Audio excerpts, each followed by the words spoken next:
साथ संगत जी, प्यार से कहना धन निरंकार जी। आज वर्तमान के ये सत्संग में सभी आनंद लेते हुए ये ही संदेश कि इस निराकार, इस परमात्मा, इसकी जानकारी लेकर हर समय इसको अपने जीवन में देख के भक्ति बनाएं और ये सेवा सुमिरन सत्संग को अपनाते हुए जीवन को आगे बढ़ाएं।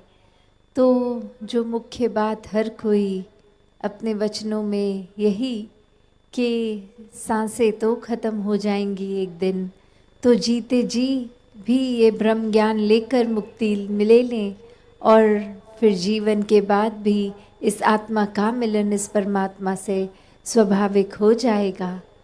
तो संतों ने हमेशा यही बात समझाई कि इस जीवन में किस तरह हर समय की भक्ति की जा सकती है।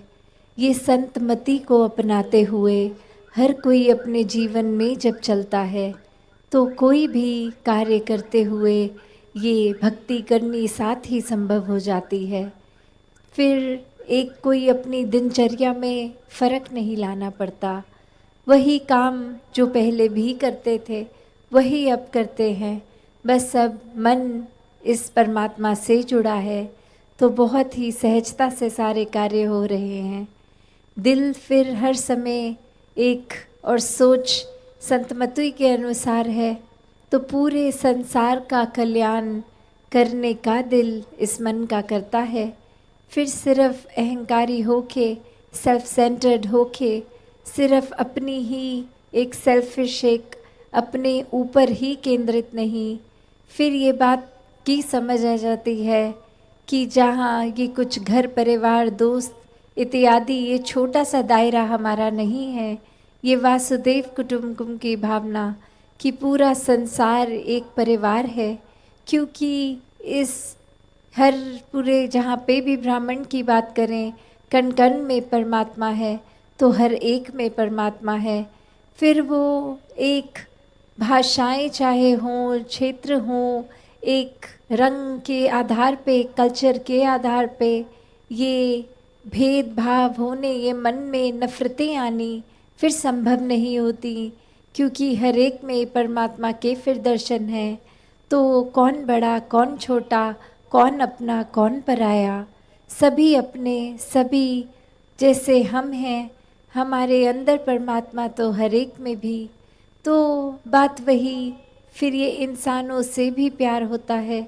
फिर संतों को तो हर समय परवाह अपने से ज़्यादा औरों की होती है। जैसे एक कहानी भी अक्सर हम सब ने बहुत बार सुनी है कि एक बार एक समुद्र किनारे हाई टाइड आ जाती है, वो लहरें ज़्यादा उठ उठ के समंदर तट पे आ जाती हैं और जैसे ही वो लो टाइड हो जाती है, वो पानी नीचे वापस गिरता है, तो वो लहरों के साथ आई हुई मछलियाँ वहीं समंदर किनारे तड़पने लगती हैं, क्योंकि वो पानी के बहाव के साथ वापस अंदर पानी में नहीं आ सकती अब।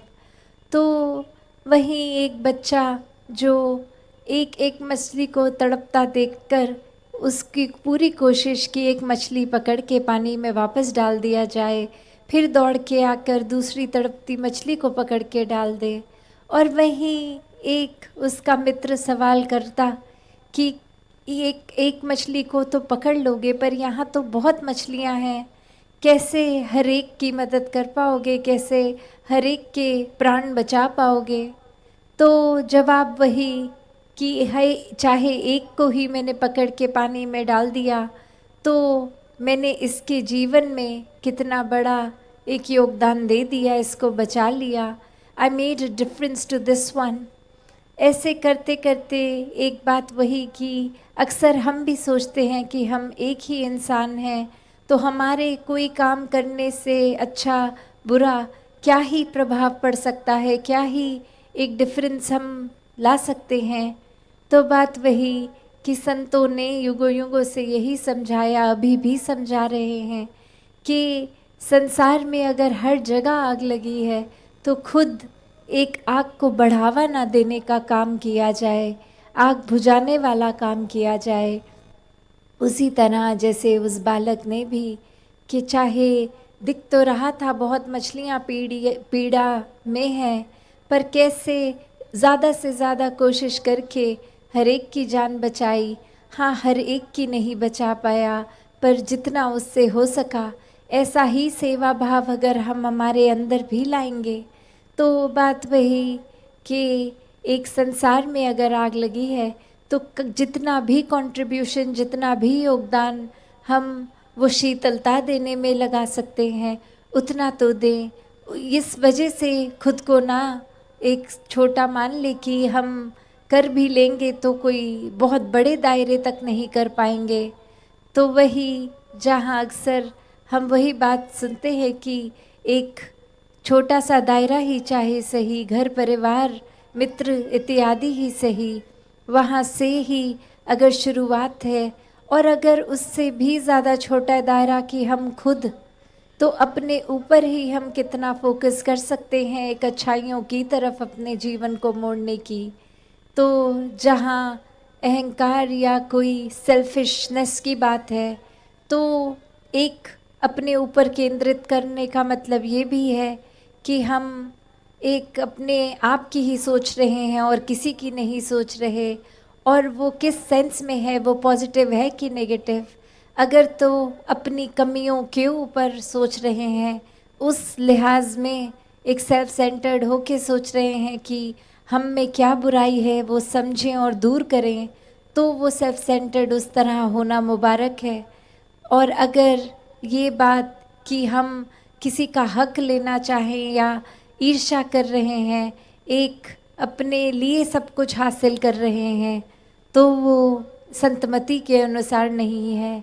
तो कैसे भाव वही कि अपने तक सीमित रखना है। अगर किसी की बुराई नज़र में आ गई, उसको आगे फैलाना नहीं है, कोई गॉसिप नहीं करनी, कोई एक उस भाव को नहीं अपनाना कि हमने किसी के बारे में कुछ पता चला है वो 10 लोगों को और बताएं।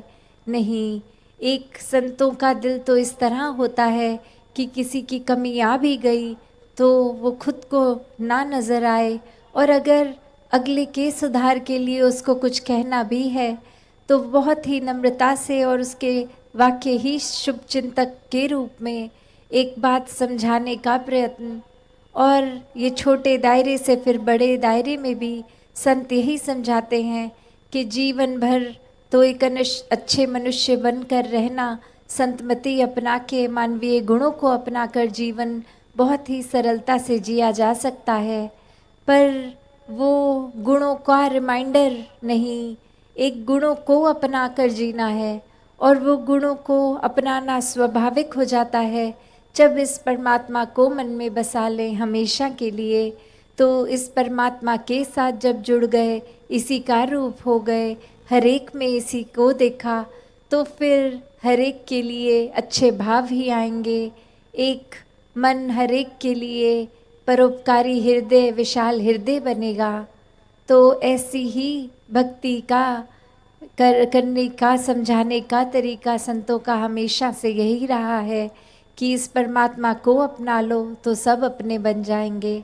ऐसे भक्ति करना, वो प्रेमा भक्ति, प्यार में चूर होके इस परमात्मा के लिए, एक अनुमान वाली भक्ति नहीं कि परमात्मा कहाँ है, पहले परमात्मा को देखकर हर समय अंग संग इस ब्रह्म ज्ञान द्वारा, और फिर ये प्यार होना स्वाभाविक है।